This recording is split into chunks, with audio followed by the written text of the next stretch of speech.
siang teman-teman yang terkasih dalam Kristus. Siap. Selamat siang juga Pak Aris. Jadi di sini saya Rafael Zahri Bisono dari 12G nomor 28 akan melakukan presentasi tentang cita-cita saya ketika di masa depan nanti.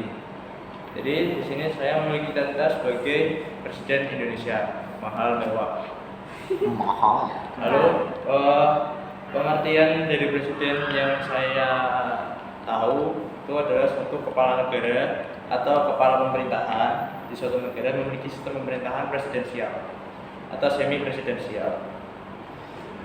Lalu untuk makna yang saya maknai dari presiden sendiri adalah presiden ini melambangkan kepemimpinan negara, kepemimpinan nasional, yaitu untuk menjadi tempat keputusan penting untuk mengambil keputusan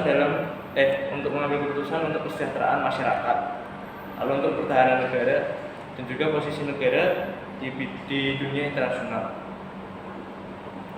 Lalu untuk tujuan presiden yang saya tahu yaitu untuk menjaga dan memperkuat kedaulatan negara, lalu untuk mewujudkan kesejahteraan rakyat, lalu juga untuk menegakkan hukum dan keadilan, serta untuk mewakili negara ketika di wilayah kancah internasional. Nah, lalu persiapan dan tantangan yang dimiliki seorang yang memiliki cita-cita sebagai presiden, yaitu yang satu pemahaman ekonomi dan politik serta hukum. Ya itu pasti harus paham lah ya, soalnya kan menyangkut tentang negaranya sendiri, maksudnya nggak tahu ekonomi, politik dan hukum yang berjalan. Lalu ada kedua, keterampilan komunikasi. Ya di sini keterampilan komunikasi sangat penting, soalnya kan presiden sebagai ketua pasti harus bisa menyampaikan pendapatnya, memberikan instruksi pada bawahan-bawahannya.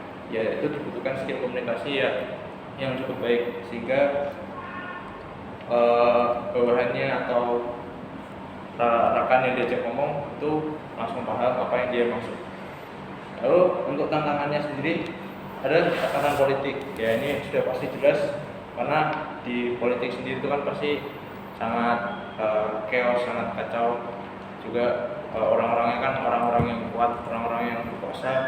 Jadi pasti banyak banget tantangan politiknya, terutama di bidang oposisi. Lalu banyak kritik-kritik juga, serta tuntutan-tuntutan yang harus dipenuhi dari si presiden itu sendiri. Lalu juga ada krisis nasional dan internasional. Di krisis nasional itu ya menyangkut tentang negaranya itu sendiri. Pasti kan kita negara ada krisisnya apa, lalu misalnya krisis pangan, krisis sandang, krisis papan.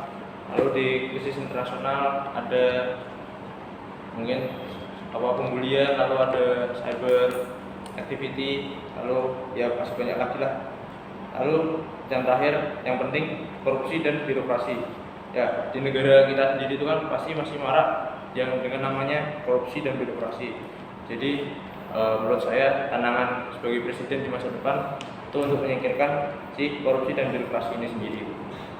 Lalu hal yang saya butuhkan untuk menjadi presiden, satu, bijaksana, lalu dua, mendengar dan melayani rakyat sekaliannya, lalu tiga, menjaga kepercayaan dari rakyat, serta yang terakhir adalah inovasi dan dalam kebijakan.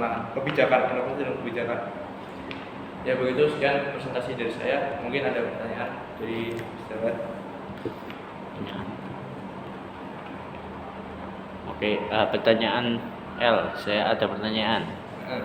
Caramu nanti berantas korupsi gimana, L? Cara memberantas korupsi, kalau saya sendiri sudah berpikiran membuat suatu hukum yang lebih ketat sih menurut saya. Maksudnya tidak harus korupsi tingkat tinggi, maksudnya korupsi tingkat rendah pun kan harusnya diberantas. Jadi mulai dari kecil. Jadi saya